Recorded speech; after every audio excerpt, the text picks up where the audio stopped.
Родители хотели меня дать на экономиста или на медика.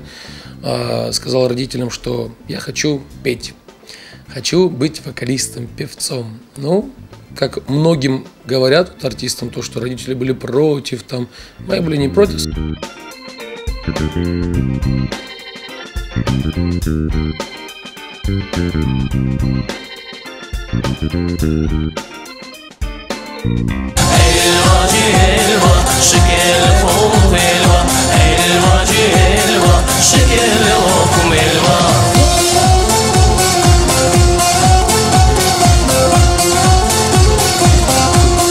Начиналась свадьбы со славянских, с русских.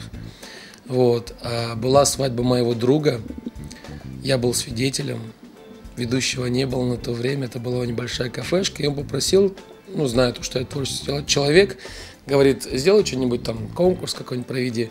Я думаю, ну хорошо. Ну, поинтересовался у более старшего поколения с университета, как, что быть. Приготовил какой-то сценарий и провел пару конкурсов. Свадьба прошла хорошо, уютненько. И на этой свадьбе были друзья со стороны невесты, которые увидели меня и сразу же позвали на свою свадьбу. И от этого отталкиваясь, у меня начались свадьбы русские.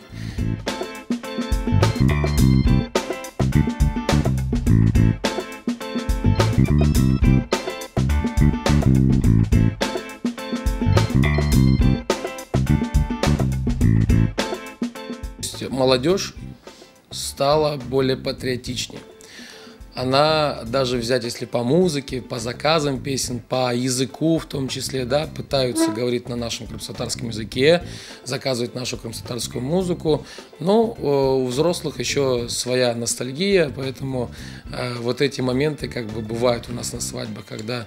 Но никто не думает, что через 10 лет, да, если они будут танцевать под сегодняшнюю популярную песню, через 10-20 лет, когда они будут смотреть это видео, им будет неинтересно это смотреть.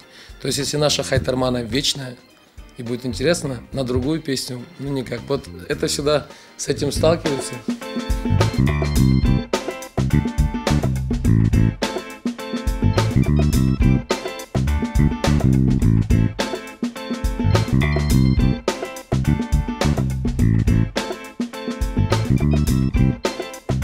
В любом случае, я думаю, что буду продолжать свою творческую деятельность, потому что кто как не мы, да, вот ведущие, музыканты, те люди, которые связаны с этой профессией, будет давать то, что надо нашему народу с стороны, с точки зрения культуры, да. Мы как часть механизма для пропаганды крымско-татарской культуры.